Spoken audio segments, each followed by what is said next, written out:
Welcome to our presentation of the two-article solution, Zionism and Digital Echo Chambers on Wikipedia.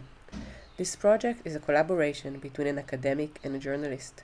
Omer Benjacob is an investigative reporter for Haaretz with research experience in the social sciences, and Rona Aviram, a Weizmann Institute of Science trained biologist and now an early career researcher in digital humanities. We have worked together for almost a decade, using Wikipedia as a digital archive and primary source.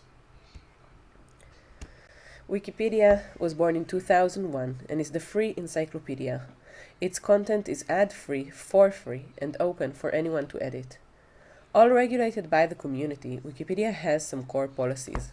For example, to enter new claims, you need sources, verifiability, and there needs to be a consensus around them.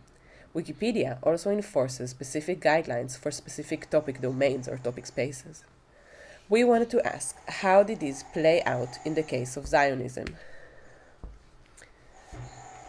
The Israel-Palestine conflict is one of the most editorially contentious topics on Wikipedia, and there's even an article about it. This article is locked for editing by unregistered users, one of several policies put in place around such contested topics.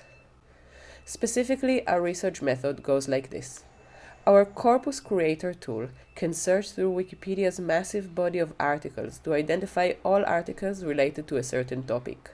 Then we scrap Wikipedia's articles for their metadata, such as date of creation, creator ID, edit count, size, and bibliometrics, references, type, and counts. We mix these numbers with qualitative reading and evaluation to understand the historical narrative. Our Zionism corpus is comprised of 150 articles. Their date of birth already tells a story. The majority of the articles were created early, as were most of Wikipedia's articles. The early articles are more foundational. Any encyclopedia would have an article for Zionism or Israel. A second, smaller uptick of article creation occurred from 2018 onward.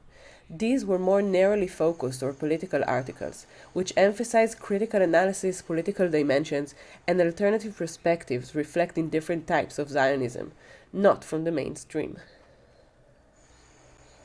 Here you can see the breakdown of the corpus sources by type.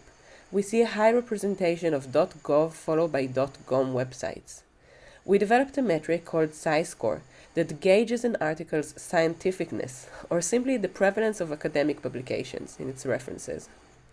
The articles with high scientific scores were, surprisingly, not academic concepts. We also did a deep dive into the Zionism article.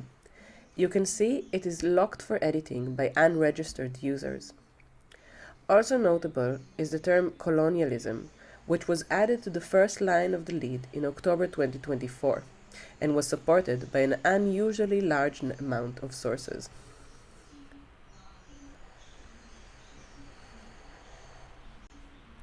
Looking at the historical metrics of the article, we could see that 2023 and 2024 were important years in the article's growth, not because there was a revolution in the concept of Zionism, but because it became further politicized.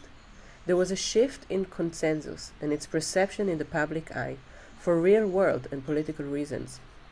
In this sense, this is an abstract image of how politicization of knowledge looks like in numbers online.